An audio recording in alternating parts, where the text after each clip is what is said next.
Thank you, thank you.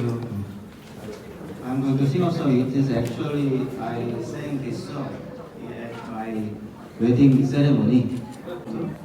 Celebrate India Republic Day, right? Okay. Okay, let me start. 그대여 더 이상 눈물은 이제 흘리지 말아요. 영원토록 그대를 지킬게요. 사랑하는 그댈 보면 바라만 봐도 난 행복해. 일곱 번째 그대 표정 시무룩한 나를 웃게 해. 여덟째 그대 목소리. Song from Kesari movie, which is dedicated to the Saragadi Fort warriors, and I would like to dedicate it to them. So, तलवारों पे sir वार दिए, अंगारों में जिस्म जलाया है, तब जाके कहीं ये हमने केसरी रंग सजाया है। ऐ मेरी ज़मीं अफसोस नहीं जो तेरे लिए सौ दर्द सहे, फीका न पड़े कभी रंग तेरा चाहे जान लिए रहे न रहे। हाँ मेरी ज़मीं महबूब मेरी नस नस में तेरा इश्क बहे, फीका न पड़े कभी रंग तेरा चाहे जान मेरी रहे न रहे। ओके चलो सिंग विद मी।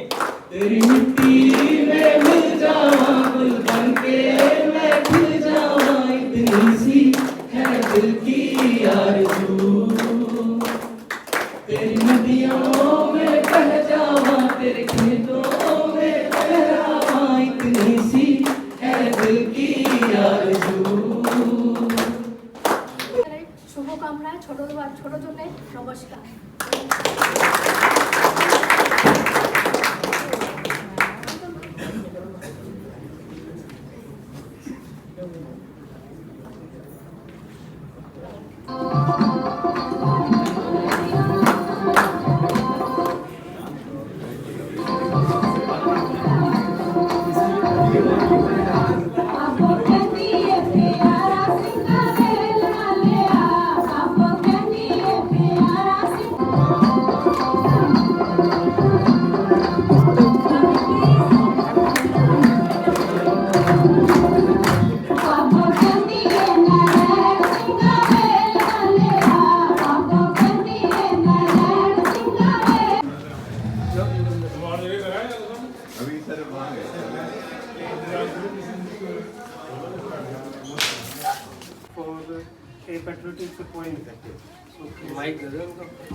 जय श्री राम बोल जहाँ पर छा गए, दुश्मन भी थर्रा उठे, श्री राम भक्त आ गए।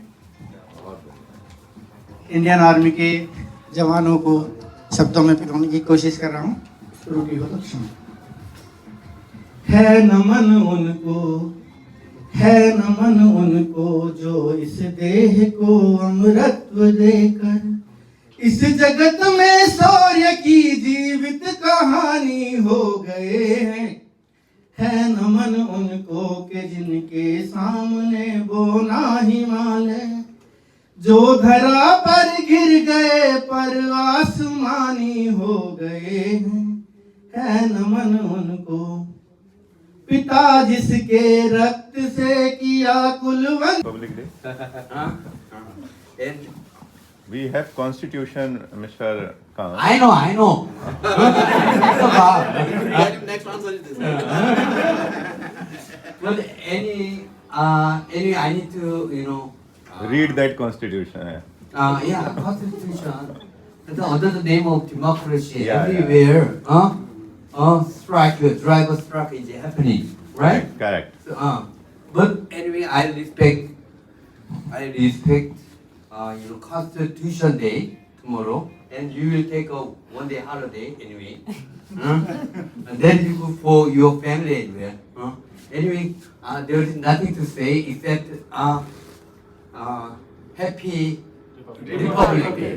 Happy Thank Republic you. Day.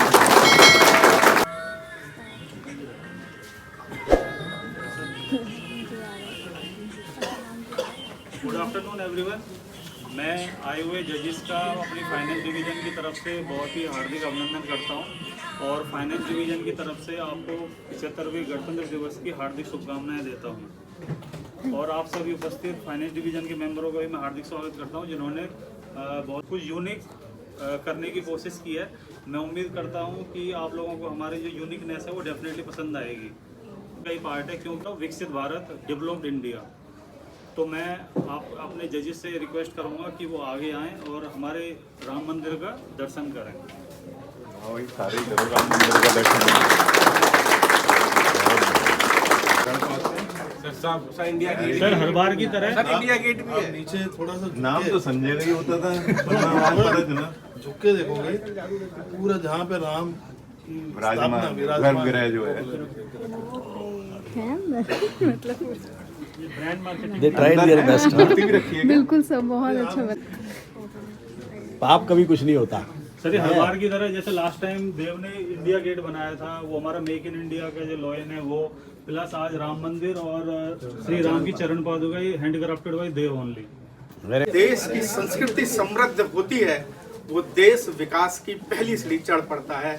इसीलिए कहा गया है कि हमारे को अपनी संस्कृति को स्ट्रॉन्ग करना है, वो दिखाई देगी। जब उनसे पूछा गया कि आप तो मुस्लिम हैं, आपने हिंदुस्तान के राम और लक्ष्मण की मूर्ति क्यों लगा रखी है, तो उनका आंसर था हमने धर्म बदला है, अपने पूर्वज नहीं बदले हैं। ये है संस्कार, ये है उनकी संस्कृति। और मैं राम मंदिर की मैं बात बताऊं आपको तो 107 एकड़ में ये राम मंदिर का क्षेत्रफल है और इसकी दूसरी सबसे बड़ी खासियत ये है कि इसके लिए ईंटें सन 1991 से एकत्र की जा रही हैं और हर ईंट के ऊपर श्री राम लिखा हुआ है और उस ईंट को हम ईंट नहीं बोलते हैं, हम शिला, राम शिला बोलते हैं। ये उसकी सबसे बड़ी खासियत है। और तीसरी सबसे बड़ी बात यह है जो मैं आपको बताना चाहूंगा, जो यहाँ पर आपको कहीं भी चले जाओ, आप इंटरनेट पे चले जाओ, कहीं चले जाओ, आपको ये चीज बिल्कुल नहीं मिलेगी जो मैं बताने वाला हूँ, जो मेरी अपनी खोज है।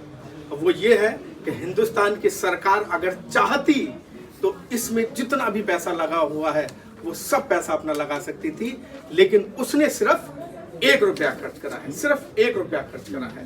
वो क्यों? क्या इस देश के अंदर धन्ना सेठों की कमी है? किसी भी एक व्यक्ति को, किसी भी एक धन्ना सेठ को बोला जाता तो सर से लेकर के ऊपर तक रुपए का ढेर लग जाता, परंतु सरकार ने और यहाँ के लोगों ने, सरकार ने 1 रुपया, लेकिन लोगों ने इसमें कंट्रीब्यूशन करा। क्यों?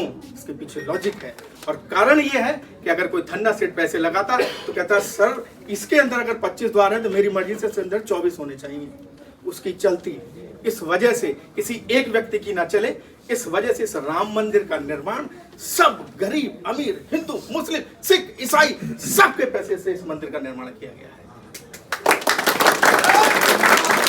घर घर वितरे पीले अक्षर, शुभ मुहूर्त बताने को, भूल ना जाना अयोध्या में राम दर्शन करने को आने को। तो इसके 2 फैक्ट अननोन फैक्ट ये है कि जो मंदिर निर्माण हुआ है उसमें कहीं पे भी लोहा, स्टील टूल रखा गया है जो अपने टाइम आने के बाद टाइम टू टाइम आएगा, लेकिन जनरी जो है उसके अंदर सारी रिकॉर्डेड है और टाइम कैप्सूल के अंदर है।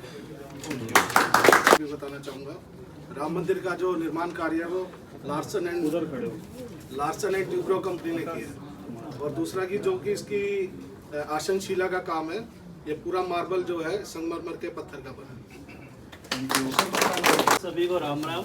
इसमें जैसे देव ने इसको बनाने के लिए 3 दिन लिए हैं, वैसे इसके डिज़ाइन को बनाने के लिए हमारे सोमपुर फैमिली ने इसको 30 साल लगाए हैं। इसको 1988 में स्टार्ट किया था उन्होंने बनाना, और आप ये लगा लो पहले ये केवल 2 पिलर पे था, उन्होंने इसको 5 पिलर पे किया। उन्होंने इसके डिज़ाइन में कोई वैसा चेंज नहीं किया क्योंकि वो चाहते थे कि लोग ने इसकी पूजा स्टार्टिंग से शुरू कर दी थी उन्होंने, तो उनके मन में था कि अगर कोई चेंज होता है तो हो सकता है कुछ अलग बनाया हो, तो इसलिए उन्होंने सेम रखा हुआ है। और आपकी मुख्य संरचना देखोगे तो ये गुलाबी पत्थर का है जो भरतपुर में पाया जाता है।